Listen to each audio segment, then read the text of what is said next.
तो आइए आज हम the 7 C's of E marketing कर लेते हैं। ये आपके यूनिट 2 का सेशन 2 का एक पार्ट है। तो 7 C's क्या होते हैं वो देख लेते हैं हम। तो जब आपकी कोई दुकान होती है उसको ब्रिक एंड मॉर्टर मार्केटिंग कहते हैं, जिसमें आपका अलग तरीके का एडवर्टाइजिंग होता है। तो ई मार्केटिंग में जब आप इंटरनेट यूज करते हैं तो पूरा सेल्स साइकिल जो रहता है आपका, वो एक ही तरीके से एक ही मीडियम पे हो जाता है। तो जो कस्टमर है वो अपना प्रोडक्ट चूज कर लेता है और वो ट्रांजैक्शन कर लेता है, पेमेंट कर लेता है, वो सारा इंटरनेट में हो जाता है। तो इंटरनेट हमारा एक बड़ा पॉइंट ऑफ सेल्स डिस्प्ले बन जाता है, जिसमें इजी एक्सेस रहता है प्रोडक्ट्स के लिए भी, और इम्पल्स शॉपिंग का भी कोशिश हम कर सकते हैं इसमें। तो impulse shoppers have found a true friend in the internet.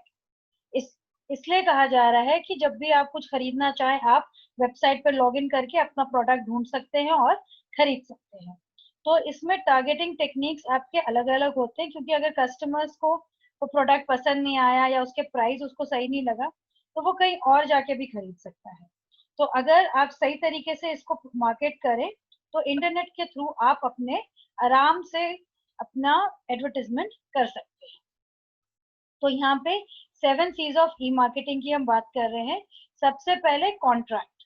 यहाँ पे ई मार्केटर जो है उसका सबसे पहला गोल रहता है कि वो कस्टमर के साथ एक डिस्टिंक्टिव वैल्यू प्रोपोजिशन करे। ये है कि वो एक कॉन्ट्रैक्ट करता है कस्टमर के साथ, और उसमें आपका जो वो दे रहा है कस्टमर को, वो प्रॉमिस वो रखेगा उसको, वो कॉन्ट्रैक्ट रहता है कि मैंने आपके दुकान से ये सामान लिया तो आप मुझे वो सामान मेरे पैसों के पेमेंट के बाद मेरे पास पहुंचा देंगे। तो ऐसा एक कॉन्ट्रैक्ट रहता है। दूसरा है हमारा C2 कंटेंट। जो नजर आता है वेबसाइट पे वही नजर आ रहा है जो आपको सामान मिलेगा। तो अगर इसको आपने ढंग से चलाया तो आपके जो कस्टमर्स हैं जो सिर्फ देख के जाने वाले हैं, वो बायर्स भी बन जाते हैं। नेक्स्ट सी है आपका कंस्ट्रक्शन। कंस्ट्रक्शन का मतलब है ई मार्केटर्स जो है वो आपके इंटरनेट पे ही नहीं, कहीं पे भी हो सकते हैं, आपको अलग अलग वेबसाइट्स पे। तो जो आपके पर्टिकुलर वेबसाइट पे इंफॉर्मेशन दिख रही है, जो भी आप शॉपिंग करना चाह रहे हैं, वो आराम से हो सके, वन क्लिक ऑर्डरिंग हो सके, ऑटोमेटेड शॉपिंग हो सके, तो कस्टमर के लिए अच्छे से वो अगर कंस्ट्रक्ट करें आप, तो वो बहुत आराम से कन्वीनियंस के साथ शॉपिंग कर सकता है। नेक्स्ट C4 है आपका कम्युनिटी, जहाँ पे site to user and user to user forms of interactivity है। तो ई मार्केटर्स आपके डेडिकेटेड कस्टमर्स का एक ग्रुप बना सकते हैं। वो आपके वर्ड ऑफ माउथ की तरह काम करेंगे for website promotion also. Next है आपका कॉन्सेंट्रेशन। यहाँ पे ऑनलाइन बिहेवियरल प्रोफाइलिंग होती है। तो आपके डेमोग्राफिक के हिसाब से आपकी टारगेटिंग हो सकती है।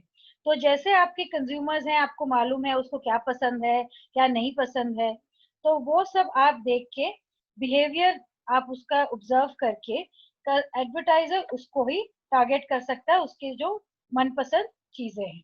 जैसे डिपार्टमेंट स्टोर्स आपके ट्रैक रखते हैं कि अभी तक आपने क्या खरीदा, वैसे ही आपके कंज्यूमर जो इंटरनेट से खरीद रहे हैं, ऑनलाइन शॉपिंग वेबसाइट से खरीद रहे हैं, तो उधर भी आप देख सकते हैं कि कस्टमर को क्या इंटरेस्ट है, उसको एक अप्रोप्रिएट कूपन या सेल्स ऑफर भी आप दे सकते हैं। क्रेडिट कार्ड कंपनीज जो है वो भी एक टारगेटिंग इंफॉर्मेशन लेती है, कस्टमर्स की ट्रांजैक्शंस का हिसाब रखती है, तो वो भी इस लिस्ट ऑफ डेटा को एडवर्टाइजर्स को दे सकती है। और सेम टाइप जो है आपका इंटरनेट पे भी होता है, पब्लिशर्स एंड एडवर्टाइजमेंट नेटवर्क्स आपके मॉनिटर करते हैं आइटम्स जो कस्टमर ने इंटरेस्ट दिखाया है या खरीदा है, और उसके पुराने एडवर्टाइजमेंट्स और उसके आगे के एडवर्टाइजमेंट्स उसके हिसाब से उसके ऊपर टारगेट करते हैं। तो नेक्स्ट सी है कन्वर्जेंस। कन्वर्जेंस है कि सब कुछ अब मिल गया है, टीवी इंटरैक्टिव हो गया है, वीडियो हो गया, data, voice, appliances, brand advertising, marketing directly, ये सब इंटीग्रेट हो गए हैं। डोमेस्टिक ब्रांड्स, कॉमर्स, मार्केटिंग, ये सब कुछ ग्लोबल हो चुका है, सब कुछ ऐसा इंटरैक्ट कर रहा है कि आप जो दुकान में मिल रहा है वो इंटरनेट से खरीद सकते हैं, जो इंटरनेट पे दिख रहा है वो आप दुकान से ले सकते हैं। एडवर्टाइजिंग भी आपकी ऐसे हो गई है कि आपके आगे पीछे किसी भी मीडिया के थ्रू आपको इंफॉर्मेशन मिल सकती है। तो इससे बहुत क्रिएटिविटी बढ़ सकता है, इंटरैक्टिव टीवी हो सकता है जहाँ पे कस्टमर अपना आधा टीवी स्क्रीन उसके साथ एक इंटरनेट कैपेबिलिटीज भी देख सकता है, जो भी हो रहा है वो साथ में इंफॉर्मेशन उसके पास पहुंचता है। तो ऐसे ही वेबसाइट का एड भी आप दिखा सकते हैं, साथ में इंफॉर्मेशन भी वहीं बैठे बैठे वो देख सकता है। नेक्स्ट है आपका 7, लास्ट कॉमर्स जो है आपका लास्ट सी है, जिसमें आपके offering of goods and services directly आप मार्केट करते हैं। अगर किसी कंपनी का तो आप थोड़ा फीस लेते हैं उससे, और अगर आप एज अ मैन्युफैक्चरर कस्टमर को डायरेक्टली सामान देते हैं तो आपका फिक्स कॉस्ट जो है, आपका जो भी साइट ऑपरेशन का खर्चा है या कस्टमर एक्विजिशन का खर्चा है वो सारा कवर हो जाता है।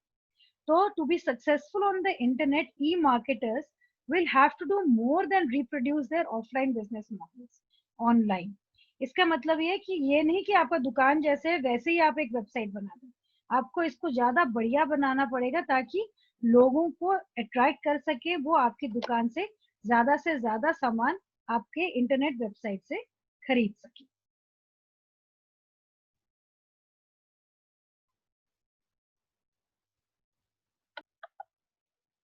तो आइए अब next topic, traditional marketing versus e marketing.